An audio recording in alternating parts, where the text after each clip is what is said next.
I've got some Openclaw updates for you, but first I just want to say this. This is a very cool tool. It is very new. It is very beta version. You know, it's not really, it's been so difficult for me to install.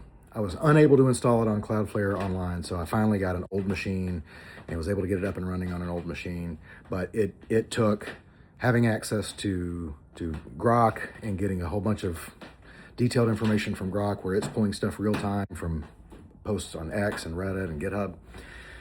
And it took hours of entering in commands into the terminal, just command line interface stuff. And so if you're not comfortable with terminal, or if you don't even know what terminal is, this is not for you to set up yet.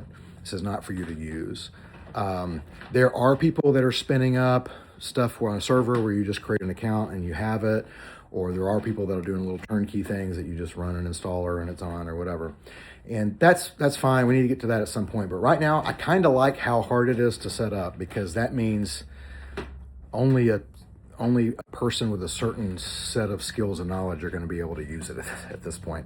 It's a little bit of a dramatic comparison, but it's kind of like nuclear weapons. It's like, if you've developed the capacity to be able to create one of these things, then you're much less likely to be the type of person that is going to quickly try and do harm with it. That doesn't mean that you're not going to, but it just sort of raises the threshold of who can access it.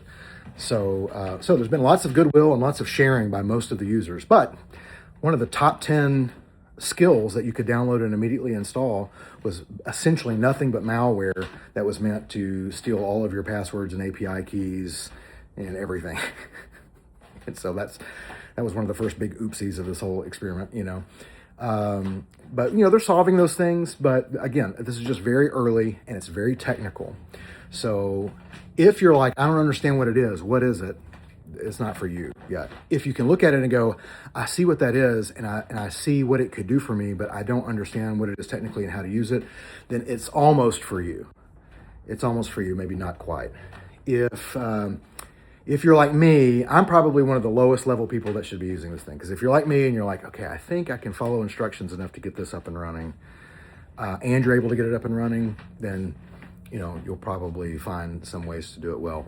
After you're past the threshold of getting it installed, communicating with it is very much like typing into ChatGPT. The thing is, though, it has all this agent power where it can make files and folders on your computer, and it has read and write access to Notion and different things that you give it keys for. So it gets really powerful after that. But for now, I'm glad that the entry-level threshold is kind of high. I think that's good.